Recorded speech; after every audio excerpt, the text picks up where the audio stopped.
নমস্কার, দেখছেন টিভি9 বাংলা। মধুকল্পিতার সঙ্গে রয়েছি আমি শুভজিৎ। মধুকল্পিতা, ঘড়ির কাঁটা 4:06 40টা গুরুত্বপূর্ণ খবর একেবারে। আর শুরুতেই আমরা নজর রাখবো বাছাই করা 10টি খবর। কণ্ঠ কেসে বড় ধাক্কা, অভিষেক বন্দ্যোপাধ্যায় তৃণমূল সাংসদকে তীব্র ভর্ৎসনা করল কলকাতা হাইকোর্ট। বিচারপতি রীতিমতো সতর্ক করে বলে দেন, কণ্ঠস্বরের নমুনা দিয়ে অভিষেক তদন্তে সহযোগিতা না করলে আদালত তার রক্ষা কবচ প্রত্যাহার করে নেবে। সেক্ষেত্রে তার বিরুদ্ধে কোনো কড়া পদক্ষেপ বা গ্রেফতারিতে আর বাধা থাকবে না। অভিষেকের আইনজীবীর কোনো চুক্তি কানে তোলেনি আদালত। 15 জুলাই ম্যাজিস্ট্রেটের কাছে দিতেই হবে কণ্ঠস্বরের নমুনার নির্দেশ হাইকোর্টে। নির্বাচনী প্রচার পর্বে ডিজে হুমকি মন্তব্যের কারণে তদন্তকারীরা অভিষেকের কণ্ঠস্বর চাইছেন, তবে গলার স্বরের নমুনা দিতে লাগাতার টালবাহানা তার। হাইকোর্টের শুনানিতে তার আইনজীবীর তরফে আজ এও বলা হয়, কণ্ঠস্বরের নমুনা যাতে অন্য মামলায় ব্যবহার না করা হয়, শুধু এই মামলাতে যাতে তা সীমাবদ্ধ থাকে সেই বিষয়ে আদালত যেন স্পষ্ট নির্দেশ দেয়। তবে বিচারপতি এ নিয়ে কোনো মন্তব্যই করেননি। পাশাপাশি অভিষেককে লক্ষ্য করে যাতে ডিম হামলা না হয় তারও নিশ্চয়তা চান তার আইনজীবী। আদালত জানিয়েছে, ডিম হামলা যাতে না হয় তা নিশ্চিত করবে পুলিশ। অভিষেক বন্দ্যোপাধ্যায়ের কণ্ঠ বিতর্কের সূত্রেই জড়িয়ে গেছে নিয়োগ দুর্নীতি মামলার প্রসঙ্গ। তাতে কালীঘাটের কাকুর কণ্ঠস্বর বড় হাতিয়ারই। সূত্রের খবর, মোবাইল থেকে পাওয়া ভয়েস ক্লিপিং এ কাউকে ফোন থেকে তথ্য মুছে ফেলার নির্দেশ দিয়েছিলেন সুজয় কৃষ্ণ। সেই ভয়েস ক্লিপিং এর সঙ্গে মিলে গেছে সুজয় কৃষ্ণের কণ্ঠস্বর। অভিষেকের সংস্থা লিপস অ্যান্ড বাউন্সের কর্মী ছিলেন তিনি। চার্জশিটে নাম থাকা অরুণ হাজরা থেকে তাপস মণ্ডল, সবার দাবি কোটি কোটি টাকা তারা দিয়েছিলেন কালীঘাটের কাকুকে। তার হাত ঘুরে কার ঘরে ঢুকেছে নিয়োগ দুর্নীতির টাকা, সেই মাথার খোঁজে তদন্তকারীরা। বাংলায় বিপদ বাড়াচ্ছে বৃষ্টি। মৌসুমী অক্ষরেখায় ভর করে সক্রিয় বর্ষা, আরও বৃষ্টির পূর্বাভাস। আজ দক্ষিণবঙ্গের 3 জেলা নদিয়া, বাঁকুড়া আর পূর্ব বর্ধমানে অতি ভারী বৃষ্টির কমলা সতর্কতা জারি করা হয়েছে। কয়েক জায়গায় 200 মিলিমিটার পর্যন্ত বৃষ্টির আশঙ্কা। ভারী বৃষ্টির পূর্বাভাস কলকাতা, হুগলি, উত্তর 24 পরগনা, পশ্চিম মেদিনীপুর সহ একাধিক জেলায়। আগামীকালও দক্ষিণবঙ্গের 4 জেলায় ভারী বৃষ্টির হলুদ সতর্কতা জারি করা হয়েছে। ভারী থেকে অতি ভারী বৃষ্টির সতর্কতা উত্তরবঙ্গে। পাহাড়ে বহু জায়গায় ধস নেমে বিপত্তি। টানা বৃষ্টি রাত থেকেই কলকাতা এবং শহরতলিতে ভোগান্তি চরমে। শহরের একাধিক গুরুত্বপূর্ণ রাস্তা জলমগ্ন, যান চলাচলের সমস্যা। কখনো ঝিরঝিরি, কখনো আবার ভারী বৃষ্টি হয়েই চলেছে। সকাল থেকে জলমগ্ন ভিআইপি রোডের বিস্তীর্ণ অংশ। কলকাতা বিমানবন্দর চর পথেও জল। চিনার পার্ক এলাকায় 45 নম্বর বাস স্ট্যান্ডে জল জমে বিপত্তি। পথে একাধিক মোটর বাইক, গাড়ির ইঞ্জিন বিকল হয়ে যাওয়ার সমস্যা আরও বাড়ছে। স্ট্যান্ড রোডে উপড়ে যায় একটি বিশাল বটগাছ, যার জেরে অফিস টাইমে স্ট্যান্ড রোডের একটি অংশে যান চলাচল বন্ধ হয়ে যায়। আর এবারে আমরা নজর রাখবো আপডেটেড বেশ কয়েকটি খবরের দিকে। কথা দিয়েছিলেন মুখ্যমন্ত্রী, 4 দিনেই হলো কাজ। কালই বারুইপুরে সূর্যপুরে পুলিশ ফাঁড়ির উদ্বোধন করতে পারেন শুভেন্দু অধিকারী। গত মঙ্গলবার বারুইপুরে গিয়ে নির্যাতিতা নাবালিকার পরিবারের দাবি মেনে এলাকায় একটি পুলিশ ফাঁড়ি তৈরির কথায় সবুজ সংকেত দেন মুখ্যমন্ত্রী।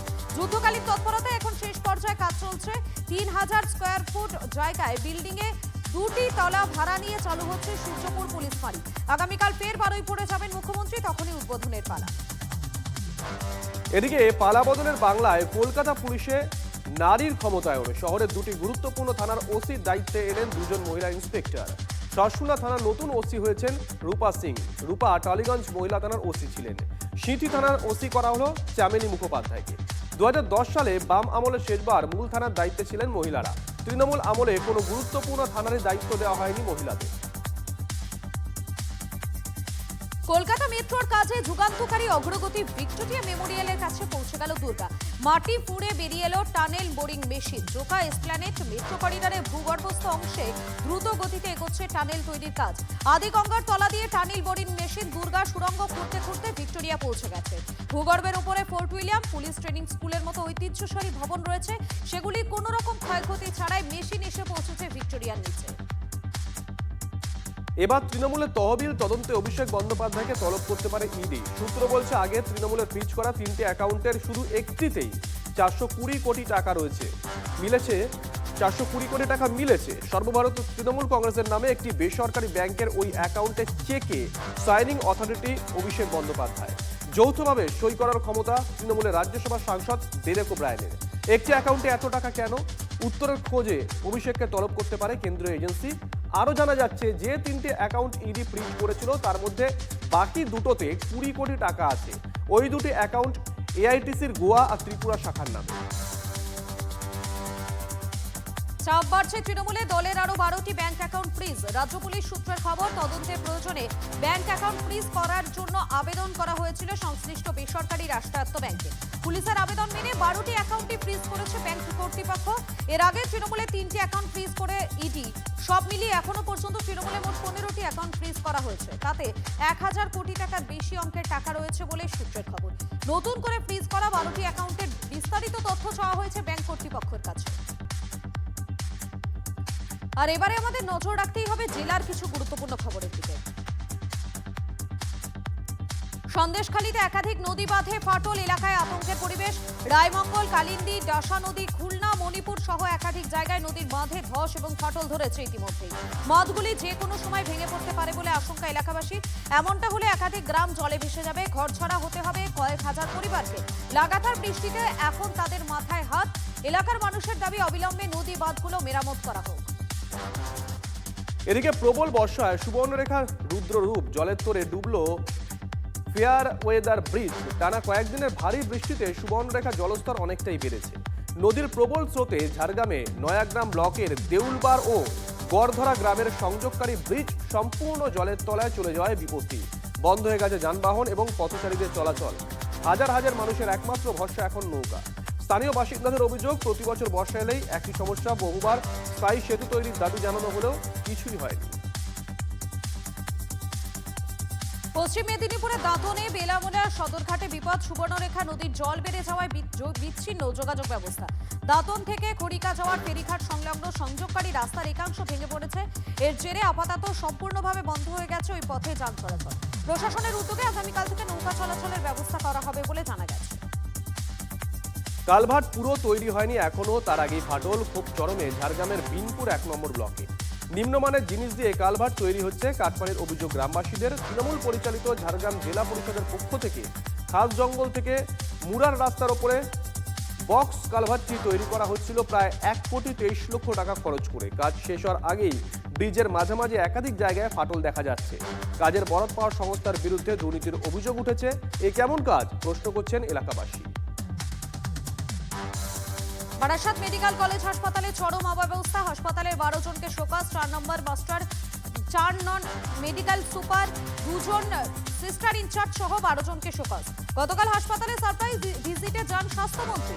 ওয়ার্ডে বিড়ালের অবাধ বিচরণ, ধুলোয় ভরে ওষুধের তাক, চারিদিকে ময়লা। বারাসাত মেডিকেলের পরিকাঠামো নিয়ে তীব্র ক্ষোভ প্রকাশ করেন স্বাস্থ্যমন্ত্রী। তার সারপ্রাইজ ভিজিটের পরই একের পর এক পদক্ষেপ। এদিকে বিষ্ণুপুর পুরসভায় শোরগোল, বিপুল অঙ্কের আর্থিক বেনিয়মের অভিযোগ দায়ের হতেই বেপাত্তা তৃণমূলের পদত্যাগী পুরপ্রধান গৌতম গোস্বামী। পালাবদলের পর বিষ্ণুপুর পুরসভায় আর্থিক বেনিয়মের তদন্ত শুরু করেছে পুর দপ্তর। 3 সদস্যের তদন্ত কমিটির রিপোর্টে বড়সড় বেনিয়মের প্রমাণও উঠে আসে। বেআইনি বহুতল নির্মাণ, টোল আদায়, নিয়োগে কেলেঙ্কারির অভিযোগ বিদায়ী পুর বোর্ডের বিরুদ্ধে। তদন্ত রিপোর্ট পেশের পরেই গৌতম গোস্বামীর বিরুদ্ধে থানায় লিখিত অভিযোগ দায়ের এসডিওর। গা ঢাকা দিয়েছেন তৃণমূলের প্রাক্তন পুরপ্রধান। হাসপাতালের একমাত্র গেটের সামনে জল জমে বিপত্তি, ভোগান্তি চরমে রোগী থেকে রোগীর বাড়ির লোকজনের। আরামবাগ মেডিকেল কলেজ হাসপাতালে ড্রেনের জমা জল পেরিয়েই আজকাল যাতায়াত করতে হয়। ঝোপঝাড়ে ছেয়ে গেছে হাসপাতাল চত্বর, আর সাপের আতঙ্কে কাবু সবাই। অভিযোগ, হাসপাতালের সামনে দীর্ঘদিন ধরেই এই দুর্বিষহ অবস্থা। বারবার অভিযোগের পরেও কোনো হুঁশ নেই, ক্ষোভ চরমে রোগীদের। এদিকে বেআইনি নির্মাণে চলল বুলডোজার। ঝাড়গ্রামের জামমনি ব্লকের গিধনি বাজারে উত্তেজনা। অভিযান স্থানীয় প্রশাসনের পক্ষ থেকে। পূর্ত দপ্তর ও রেলের জমিতে তৈরি করা বেআইনি দোকান ভেঙে দেওয়া হয়। পুলিশ সূত্রে খবর, 200-র বেশি দোকান বুলডোজার চালিয়ে গুড়িয়ে দেওয়া হয়েছে। রাস্তা সম্প্রসারণ এবং যানজট মুক্ত করতে এই উচ্ছেদ অভিযান প্রশাসনের।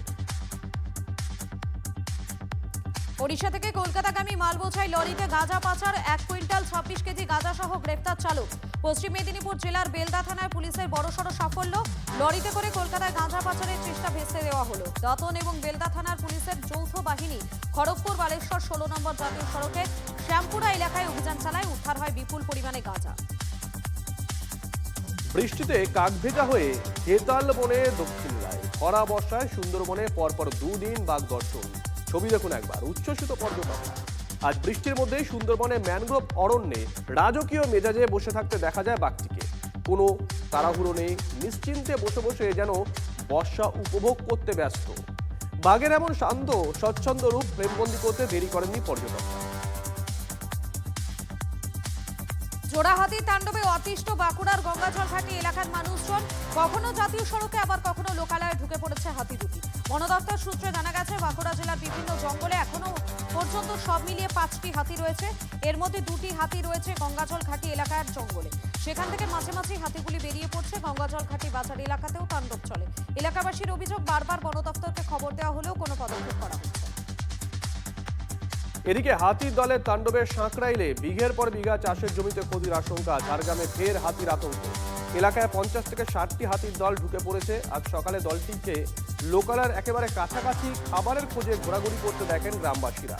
ভোরের আলো ফুটতেই চোখের সামনে এক হাতি দেখে আতঙ্ক ছড়িয়ে পড়ে। বর্তমানে বর্ষার মৌসুমে বিঘার পর বিঘা জমিতে ফসল রয়েছে, সেখানে ক্ষতির আশঙ্কায় ঘুম উড়েছে চাষিদের। হাতির দলটির গতিবিধির ওপর কড়া নজর রাখছে বন দপ্তর।